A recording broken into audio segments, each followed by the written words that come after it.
Hey guys, so this video is going to be about why whipping your horse works, but more importantly, why it doesn't work. Okay, so the horse I got for you today to demonstrate what I'm talking about is a new foal. He's 4 months old.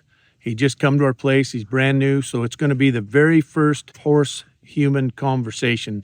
And my goal is to make that as close to a horse-to-horse conversation as we can get. Before I ever get started with a horse, it's important to understand their 5 survival instincts. Because as soon as I start working with a new horse that's never seen a man before, all the way up to my finished show horse, every time I ask him to do something, the only way he has to evade are his 5 survival instincts. Number 1 is the pecking order. If he doesn't see me as the leader in the pecking order, there's no way I'm going to get willingness from that horse. Number 2 is his flight instinct. If he feels like he can get ahead of me or he can rush, he can anticipate what I'm going to ask and do it before I ask, he's not going to be willing. Number 3 is the fight instinct.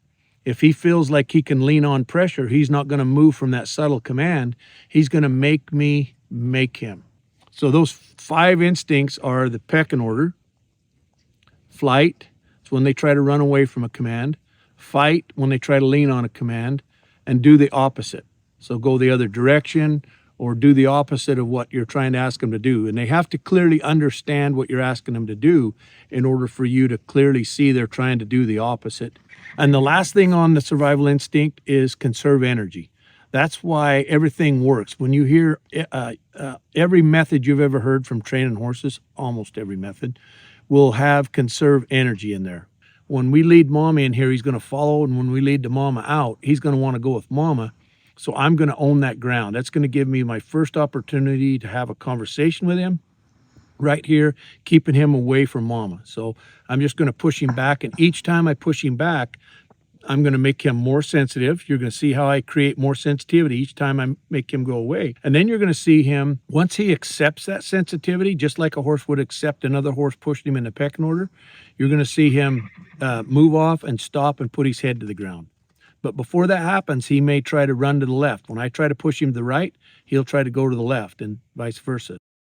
I start this conversation with boundaries. The boundary is to stop him from going out the gate with his mom. And from those boundaries, I'm able to identify when the lean or fight instinct that he's in right now gets worse. So he's doing the opposite and fighting. And I recognize that with his front feet stepping towards me right here. That's the perfect time for me to start using the taps from my whip, slowly building that pressure with no emotion, releasing for the scoot away from me. Then restarting when he comes back in to where he wants to be gives me the opportunity to build that tap pressure up slowly, again with no emotion, releasing for a bigger scoot. And then staying in the conversation, he learns from patterns. Every time he comes back to mom, the taps get bigger until he gives me that bigger scoot. His pattern of going farther away give me the opportunity to give him a bigger release, which he will identify by a slower build of pressure. And his earlier response to that command shows me that sensitivity is being achieved. He confirms that by switching to the only other 2 evasions he has left, do the opposite and run away. The good news is this is his last evasion. So once he makes up his mind that he can't run away and do the opposite to get away from what I'm teaching him, then he gives it up. And he shows that right here because he stopped his body from my shoulder line and tried to go back the other direction. It takes very little movement to change his direction because I've got him out of the fight mode and wait for him to come out of flight mode and quit doing the opposite and let him settle.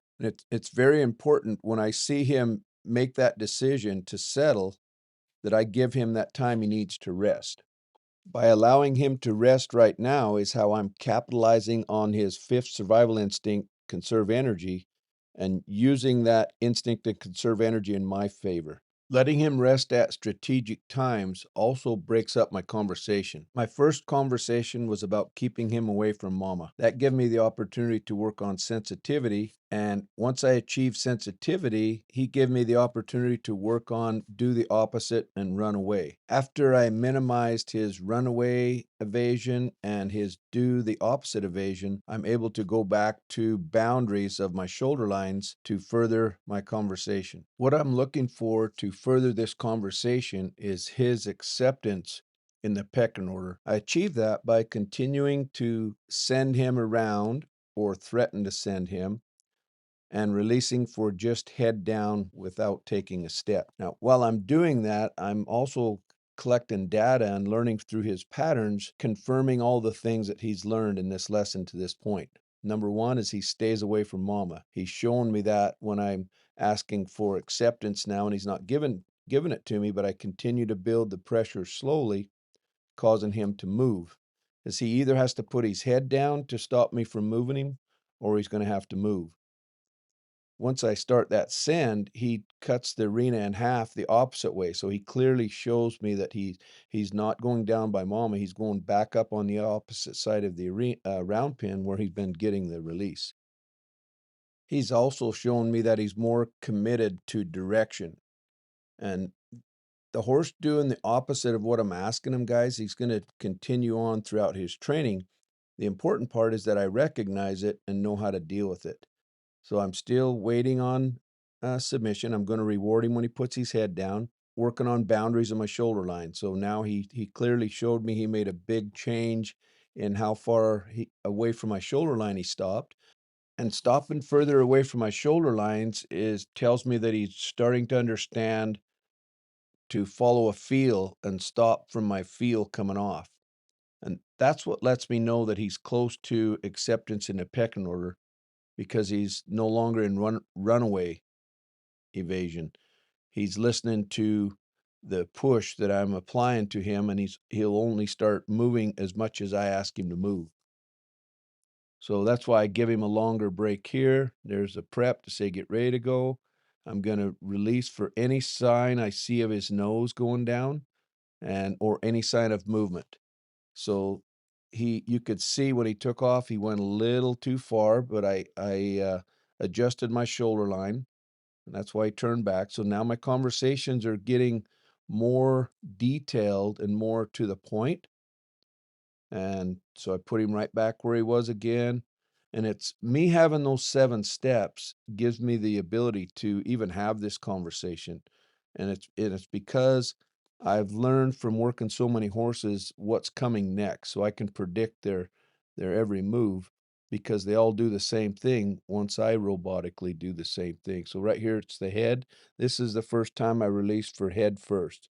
So as soon as he started dropping his nose right there, I released for that. And he's taking less steps. So that's, evidence that he's following a feel and he's only moving as much as I ask. And I continue to have this short send conversation until I get his nose to the ground. Is that one right there? That's the one that I quit on.